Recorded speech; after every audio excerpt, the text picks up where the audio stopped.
Cute নায়িকা,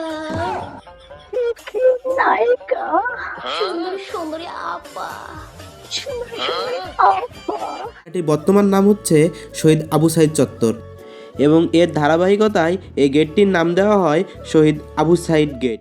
আর এই বেগম রোকেয়া বিশ্ববিদ্যালয় 2008 সালে রংপুর বিশ্ববিদ্যালয় নামে যাত্রা শুরু করলেও 2009 সালে এটির নাম পরিবর্তন করে রাখা হয় বেগম রোকেয়া বিশ্ববিদ্যালয়। রোকেয়া বিশ্ববিদ্যালয়ের শিক্ষার্থী রিশাদকে তার চিকিৎসার জন্য খরচ করা হবে। বিখ্যাত এই 1 টাকার হোটেল প্রথমে শুরু হয় 1975 সালে। তো আসসালামু আলাইকুম সবাইকে, welcome to my daily blog. আশা করি সবাই অনেক ভালো আছেন। আলহামদুলিল্লাহ আমি অনেক ভালো আছি। তো আজকে আমরা যাব রংপুর শহরের মধ্যে অবস্থিত বেগম রোকেয়া ইউনিভার্সিটিতে। তো সেখানকার নিয়ে আজকের ভিডিও, আশা করি সকলেই ফুল ভিডিওটা দেখবেন। তো আমাদের সঙ্গেই থাকুন। তো সবাই রেডি হয়ে বের হইলাম। বের হয়ে রাস্তায় এসে এখন সিদ্ধান্ত নিচ্ছি আমরা কিসে যাব, রিক্সাতে যাব নাকি অটোতে যাব। অনেকক্ষণ সিদ্ধান্ত নেওয়ার পর ঠিক হইলো যে আমরা রিক্সাতে যাব। তারপরে রিক্সাতে উঠে রওনা দিলাম বেগম রোকেয়া ইউনিভার্সিটির উদ্দেশ্যে। আর হ্যাঁ, এটা হলো আমাদের ইন্ডিয়ার মোড়। ইন্ডিয়ার মোড়ে রয়েছে বেগম রোকেয়া সাখাওয়াত হোসেনের একটি মূর্তি। আর আমাদের রংপুর শহরে রাস্তার পাশে সৌন্দর্য বর্ধনের কাজ চলতেছে, আপনারা সাবধানে গাড়ি চলাচল করবেন। আর এই যে এই জায়গাটা দেখতে পাচ্ছেন, এই জায়গাটির নাম হচ্ছে রংপুরের শাপলা চত্বর। আর তার কিছুক্ষণ পরেই আমরা পৌঁছে গেছি বেগম রোকেয়া বিশ্ববিদ্যালয়ের 1 নম্বর গেটে। গেটটির কাজ এখনও চলমান, এখনও গেটটির কাজ শেষ হয়নি। আর এই বেগম রোকেয়া বিশ্ববিদ্যালয় 2008 সালে রংপুর বিশ্ববিদ্যালয় নামে যাত্রা শুরু করলেও 2009 সালে এটির নাম পরিবর্তন করে রাখা হয় বেগম রোকেয়া বিশ্ববিদ্যালয়। আর এখন আপনারা যে জায়গাটি দেখতে পাচ্ছেন এটির নাম হচ্ছে পার্কের মোড়। পূর্বে এর নাম পার্কের মোড় থাকলেও শহীদ আবু সাইদের নামকরণে জায়গাটির বর্তমান নাম হচ্ছে শহীদ আবু সাইদ চত্বর এবং এর ধারাবাহিকতায় এই গেটটির নাম দেওয়া হয় শহীদ আবু সাইদ গেট। এবং আজকে বেরবিতে শহীদ আবু সাইদ এবং রক্তাক্ত জুলাইয়ের সকল শহীদদের স্মরণে ইসলামী সাংস্কৃতিক অনুষ্ঠানের আয়োজন করেছে।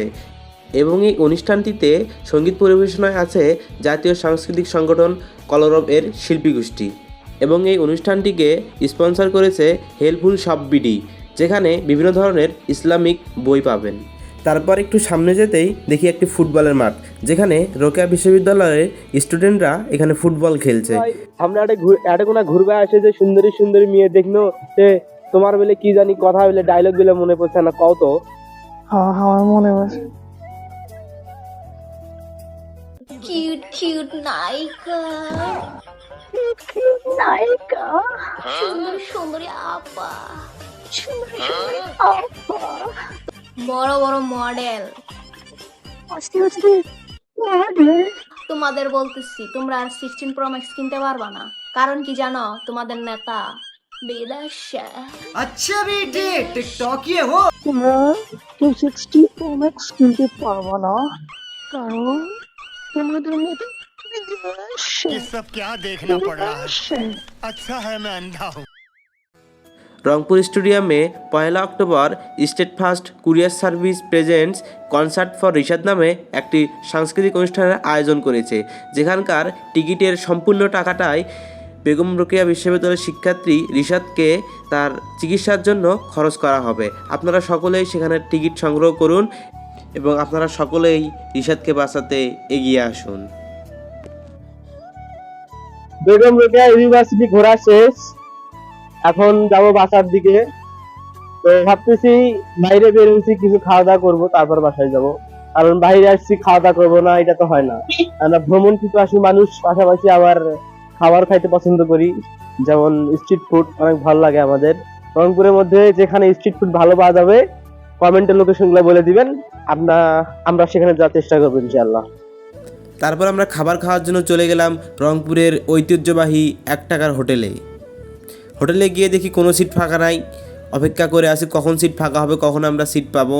তো দীর্ঘ 15 মিনিট অপেক্ষা করার পর আমরা সিট পাইলাম এবং খাবার অর্ডার দিয়ে দিলাম। খাবার অর্ডার দেওয়ার কিছুক্ষণের মধ্যে খাবার চলে আসলো এবং আমরা খাবারগুলো খাইলাম। আসলে এখানকার খাবার মান অনেক ভালো। অনেকেই মনে করেন যে এখানে 1 টাকার হোটেল, এটা কেমনে সম্ভব, কিন্তু এখানে 1 টাকাতে এখনও কটকটি, পুরি, জারকা, খুরমা, খেজুর অনেক কিছু পাওয়া যায়, যেগুলা এখানে আর কি বিখ্যাত।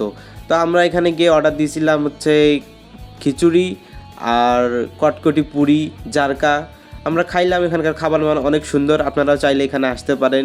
এখানকার লোকেশন হচ্ছে লালবাগ বাজারের পিছনে। বিখ্যাত এই 1 টাকার হোটেল প্রথমে শুরু হয় 1975 সালে তার দাদুর হাত ধরে, এবং তার বাবা 1990 সালে দায়িত্ব নিলে তার পরবর্তীতে 2020 সালে তার ছেলে দায়িত্ব নেন, এবং বর্তমানে 3য় প্রজন্মের ধারক ও বাহক হচ্ছে মোহাম্মদ গোলাম রব্বানী। আপনারা যদি কম দামে ভালো মানের খাবার খাইতে চান তাহলে এই 1 টাকার হোটেলটিতে যাইতে পারেন। বিখ্যাত 1 টাকার হোটেলে আসছিলাম, সেখান থেকে কিছু হালকা নাস্তা পানি করলাম। নাস্তা পানি করে এখন যাচ্ছি মিষ্টি পাড়ার দিকে। তো আজকের ভিডিও বেশি আর কন্টিনিউ হবে না। তো আপনারা ফুল ভিডিওটা দেখছেন, অনেক ভালো লাগছে হয়তো আশা করি। আর এরকম রেগুলার ভিডিও পেতে আমার পেজটি সবাই ফলো করুন। তো গাইস, আজকের ভিডিও এই পর্যন্তই।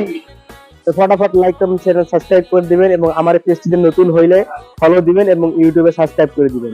তো দেখা হচ্ছে নেক্সট কোনো ভিডিওতে। ততদিন ভালো থাকবেন, সুস্থ থাকবেন। আল্লাহ হাফেজ।